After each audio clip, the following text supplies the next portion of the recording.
Bem-vindos e bem-vindas a mais um episódio do Papo Aberto TD, sempre com muita história, muito conteúdo e, claro, informação.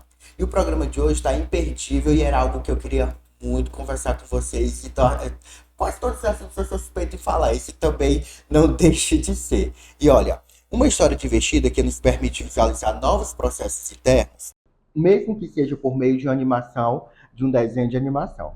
É também uma peça educativa que abre portas para compreender melhor como as emoções impactam positivamente ou negativamente as nossas vidas dos adolescentes, embora também de outras pessoas de outras faixas etárias.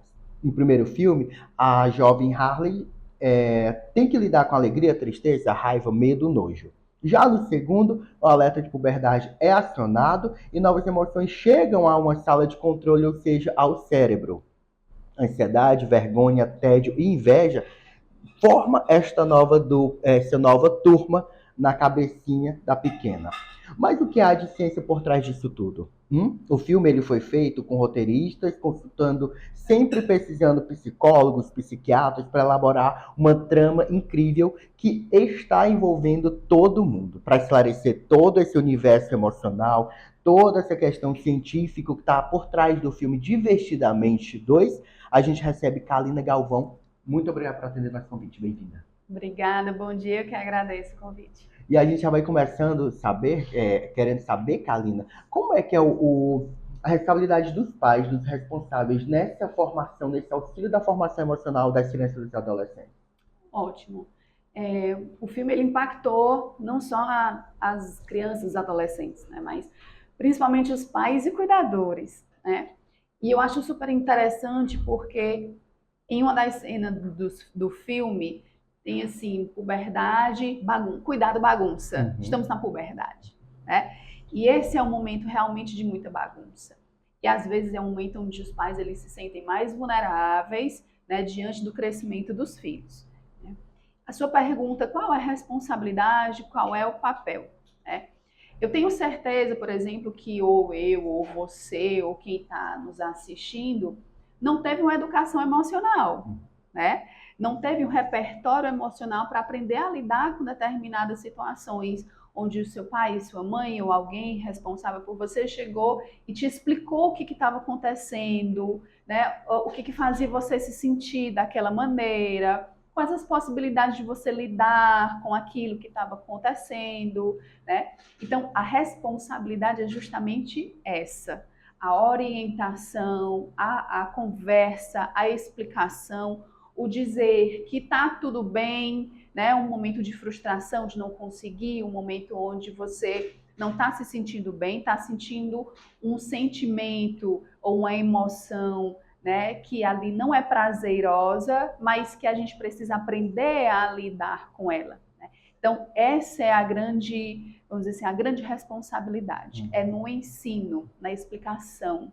Talvez, Kalina, seja esse alerta que os pais sempre têm. Ah, meu filho agora já sai da fase criança, vai para a adolescência e espanta os pais. É justamente essa fragilidade do passado de não ter tido esse colo, essas orientações?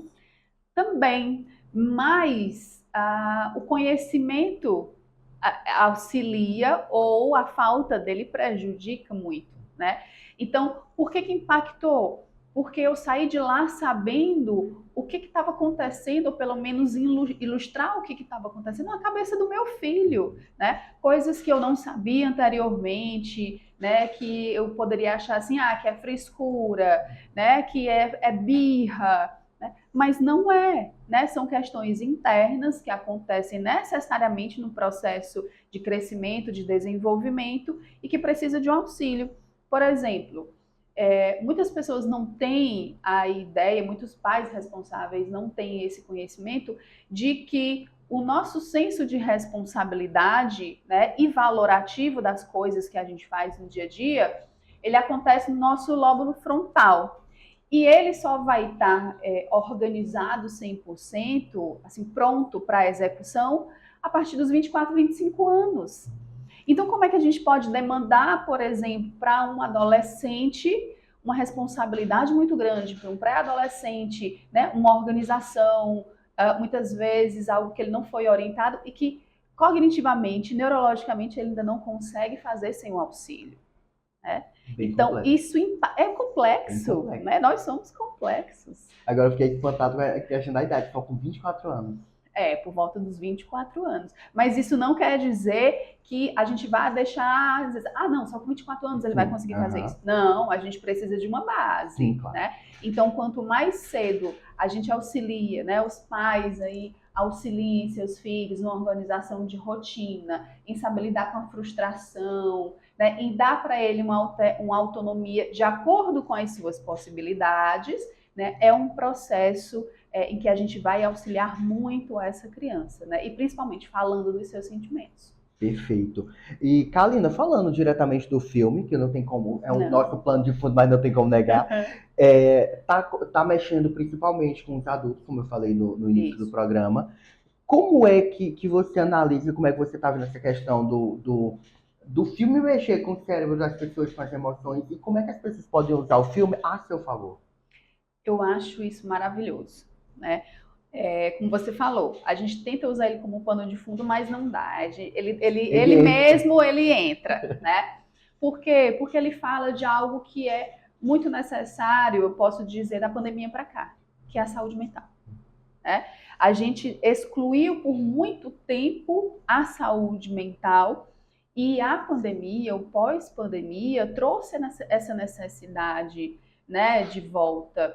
Por mais que nós tenhamos vários exemplos, por mais que a gente tenha aí várias pesquisas, né, mas para a grande massa, para a população, o acesso ele se tornou muito mais palpável nesse pós-pandemia.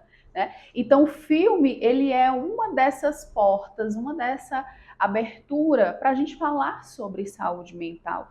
E isso é muito importante, né? Porque, por exemplo, desmistifica, como eu já falei, alguns comportamentos que antes eram considerados como é coisa de criança, né? Ou é mal educado, né? Até mesmo questões como, por exemplo, a hiperatividade, a falta de atenção, né? E isso acaba trazendo para a gente um conhecimento maior para ajudar, né, nas nossas relações e no crescimento. Então, ele é de suma importância. Perfeito. No filme, são várias as emoções, já chegam 4 que estão vivendo mais ativamente. Antes de fazer essa pergunta que eu coloquei aqui, eu vou fazer uma outra, que eu anotei como observação e ela tá me cutucando aqui desde a hora. Eu fiquei naquela, vou, não vou. Eu vou logo passar para ela. A ansiedade, não só no filme, mas também a ansiedade na vida pessoal. Ela é uma vilã. O que é que a ansiedade quer falar? O que é que ela tá gritando? Porque ela não quer dizer, ela grita. A ansiedade é uma vilã na nossa vida? Excelente pergunta. Ainda bem que você foi cutucada e você falou. Né? Ela não é vilã. Nenhuma emoção pode ser considerada vilã. Pelo contrário, né? A gente precisa de todas as emoções para a gente ter o que a gente chama de repertório emocional. O que é isso? Quando eu estou com raiva, eu expresso raiva. Quando eu estou com medo, eu expresso o medo e sinto esse medo. Né? Mas só que o que acontece? A ansiedade ela está lá e sempre esteve, sempre vai estar como uma necessidade nossa. Né? Para quê? A necessidade, como assim? Para nossa sobrevivência. Né? Por exemplo, a ansiedade e o medo eles são naturais e são úteis para a nossa sobrevivência. Por exemplo, se entrar aqui um bicho, se entrar um assaltante, né? Qual é o nosso impulso? É de se defender, né? É de pensar rapidamente em estratégias de manter a nossa vida, manter a nossa sobrevivência. Quem faz isso? O medo e a ansiedade. Só que num nível maior, quando a gente não consegue controlar, aí sim, essa ansiedade ela se torna prejudicial. Né? Tem muitas pessoas que dizem e chegam aos consultórios falando assim: eu quero tirar a ansiedade, eu quero acabar com essa ansiedade que está me fazendo sofrer. E aí eu já digo de uma forma, às vezes até de frustrar: olha, infelizmente ela não vai sair da sua vida, ela não pode sair da sua vida, né? Porque ela é necessária. O que a gente faz é aprender a lidar com ela. Né? Então essa sua pergunta é de extrema importância. A gente não pode invalidar nenhuma emoção. Perfeito, tá aí. O Papo Aberto ED recebe Kalina Galvão, ela que é psicóloga, e tá aqui falando com a gente sobre esse autoconhecimento, sobre saúde emocional, enfim, um papo incrível que eu tô amando. Acertei no tema, tá? E olha, pegando o gancho da questão do vilão ou não com ansiedade, como é que a gente pode identificar quando as nossas emoções elas deixam de ser normais, normais eu digo assim, tranquilas, Sim. e elas passam a incomodar, e quando elas se incomodam, a que ponto eu posso pedir ajuda? Ótimo. Toda ansiedade ela é prejudicial quando ela atrapalha o nosso dia a dia, né? Quando ela sai de uma funcionalidade ali do dia a dia e ela começa a atrapalhar, né? O filme, por exemplo, como é que essa ansiedade ela começa a atrapalhar? Quando ela traz uma dificuldade na relação com as amigas, quando ela começa tem uma fala, né, que no filme ela é super emblemática, mas é realmente isso que acontece. Quando uma emoção ela se sobrepõe, principalmente a ansiedade, né, a construção de si da Halle é dizer assim, eu não sou boa, né, eu não sou boa nisso. E é o que esse sentimento faz, essa emoção faz quando ela toma de conta, né? Ela acaba muitas vezes desconsiderando aprendizados anteriores, as nossas relações atuais, todas as nossas experiências que tivemos, para focar em algo no futuro, né, que nos traz um medo, que nos traz um receio, que a gente chama de questões catastróficas, né, que a gente está lá na frente e não nos permite vivenciar o que a gente está vivenciando agora, né? Então, o que a ansiedade faz? Ela tenta ver todas as possibilidades de erro, de fracasso, do que pode acontecer, para que ela vá se munindo, Só né, negativo. só negativa, exatamente. Só que acontece? A gente só se foca nisso. A gente não vê as possibilidades positivas, né? Então, só para resumir a sua pergunta, aonde é que se torna algo negativo? Quando traz prejuízo para o nosso dia a dia, né? A ansiedade ela não é ruim porque, por exemplo, planejar-se é muito importante.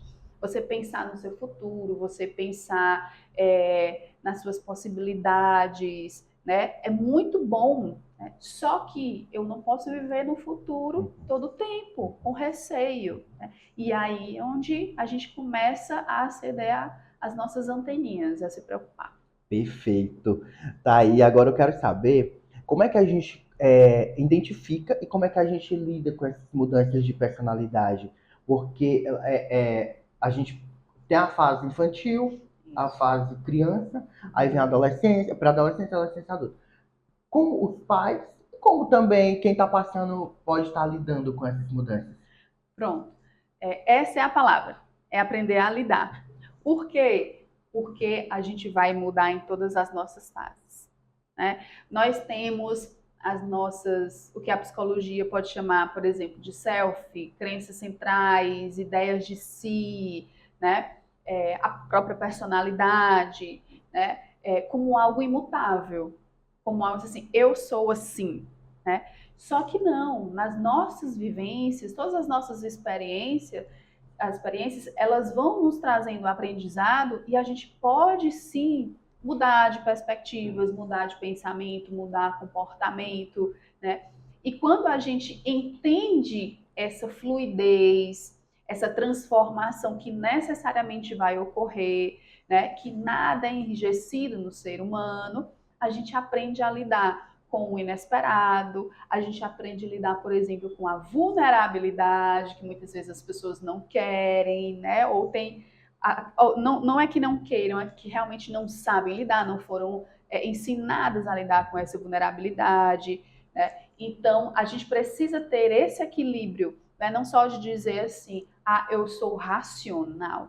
Não, ninguém é 100% racional, né? As emoções é que vão costurar toda a nossa vida, o nosso aprendizado, tudo que acontece conosco, né? Parte de uma gama de emoções que a gente sabe e aprende a lidar com elas. Então, como é que a gente pode fazer isso? Primeiro, tendo a ideia, né, de que eu vou sempre mudar, ou eu posso mudar, porque eu sou mutável, né? A minha personalidade pode mudar. Eu não sei o que vai acontecer no futuro. Quem nunca se arrependeu, por exemplo, de algo que fez na adolescência, né? Até mesmo em pouco tempo eu fiz alguma escolha que me arrependi, falei alguma coisa, né? Ou tinha uma crença, uma ideia que hoje eu digo, meu Deus, como é que eu poderia pensar assim? Como é que eu defendia isso, né? Via mente e tal.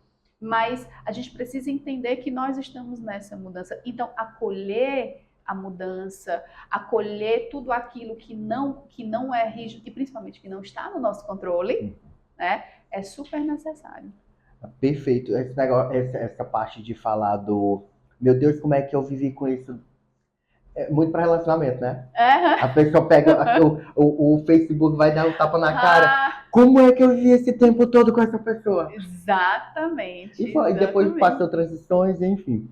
Tem um tema, Kalina, que ele é pouco debatido ou pouco comentado.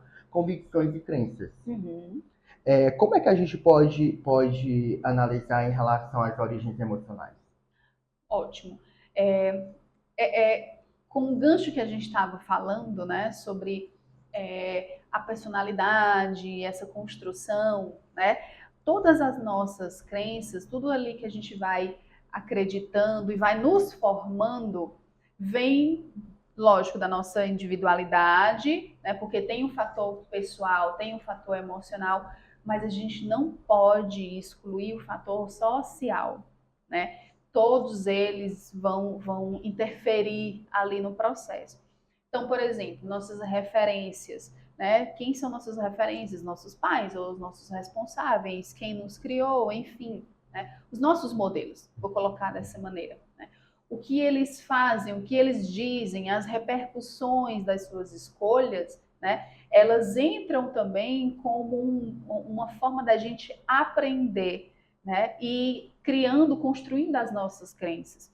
Por isso a gente tem uma responsabilidade muito grande, e aí a gente volta lá para a primeira pergunta, né, da responsabilidade dos pais. Porque a gente aprende ou pela observação, pela imitação, né, ou pelas consequências. Não apenas daquilo que a gente faz, mas o que a gente vê o outro tendo enquanto consequência, né? Então, os nossos valores, né, as nossas crenças, elas vão se construindo a partir dali, de como eu aprendo a perceber que algo me é bom e que algo me é ruim. Mas como é que a gente vai ter o auxílio disso? Os nossos responsáveis, né? Perfeito. E antes de terminar, eu quero saber primeiro, você já assistiu o filme? Já. Se identifica com qual? Ah, meu Deus. Essa não estava no roteiro, apareceu agora. Né? Essa não estava no roteiro. Você se identifica com qual personagem, com qual emoção? Com qual? Bom, se eu fosse colocar qual, eu acho que vou colocar uma mistura, não vou dizer uma, né? Vou colocar uma mistura de ansiedade e alegria, né? Por que as duas? Né? Uma medida que pelos anos a gente vai aprendendo, né, de que a gente não vai ter o controle de tudo, a gente vai entendendo, né, que a nossa responsabilidade, a nossa autonomia diante de algumas coisas, né, nos fazem trazer essa alegria, né, esse contentamento, né, esse processo de estar feliz, né? E ansiedade porque ela é necessária, ela me ajuda a me livrar de várias situações, né, em que muitas vezes ali na animação da ansiedade eu possa fazer, e aí, ou na da alegria, né, eu possa fazer, mais minha ansiedade, digo, opa, não, calma aí, né? Então, exato, as duas elas são um equilíbrio, né? A vivência das duas equilíbrio, é necessário. Perfeito. E olha, para finalizar, o Papo Aberto ED recebe Kalina Galvão. Estamos aqui falando muito sobre emoções, sobre o autoconhecimento, principalmente a questão do autoconhecimento. Kalina, para finalizar, como é que eu, meu público, a gente de um modo geral, podemos usar as emoções a nosso favor? Ótimo. Falando sobre as nossas emoções. Falando sobre as emoções. Exatamente. Literalmente. Né?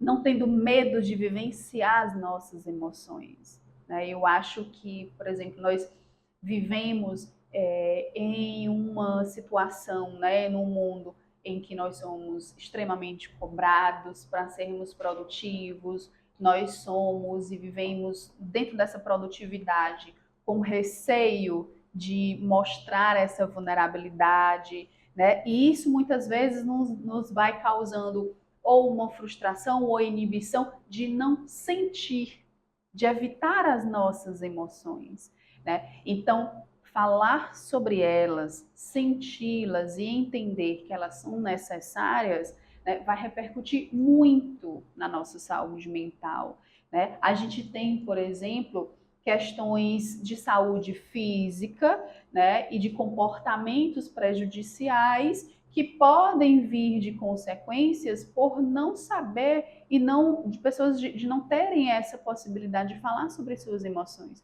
Porque, por exemplo, eu não quero sentir um desconforto, eu não quero sentir ansiedade, não quero sentir um medo, uma frustração, né? Então, o que que eu faço? Vou tomar um remédio, eu vou beber, eu vou ter algum comportamento. Então, nós vamos camuflando, exato, né, camuflando, a emoção. evitando as nossas emoções, evitando sentir as nossas emoções. Isso é muito prejudicial, né? Então, o que que a gente precisa fazer? Vamos falar mais sobre saúde mental. Se eu não estou conseguindo lidar, ou até mesmo para eu entender as minhas emoções, existe uma gama de recursos, de profissionais da saúde mental para orientar, né? Ainda bem que, por exemplo, nós temos as redes sociais que ajudaram muito nesse processo, né? Hoje o Instagram, ele tem várias possibilidades da gente observar temas, assuntos, entender minimamente o que está acontecendo, né? E isso é uma porta muito boa. Só que a gente precisa também ter um cuidado, né? Para não se diagnosticar, né? Para não ficar impressionado com isso, né? Então, falar sobre as emoções, não ter receio de vivenciar as emoções. Muito bom, muito obrigado. Imagina, eu que agradeço. Estou encantado, o papo foi incrível. Foi muito bom. Outros papos traga pra gente também debater, que foi, de fato, foi incrível. Amei. Viremos, obrigada. E olha, antes de terminar o nosso programa, nós temos o nosso momento moda e estilo com Erig. Aquele look que você se apaixonou à primeira vista tá aqui. Camisa de linho, uma camiseta da coleção Bossa, que tá incrível, e a Erig já tem lá pra vocês, tá bom? Vale lembrar que você tem a Mega Erig no Teresina Shopping, você tem a Erig na Jockey Club e também você tem a Erig no Riverside Shopping. Daqui a pouco nas minhas redes sociais eu te dou todo o detalhe do meu look, eu tô encantado, eu tô apaixonado por ele. E claro, fui na Erig, a gente tem aquelas dicas do final de semana e da semana toda que você quer presentear ou quer ter. Rodou.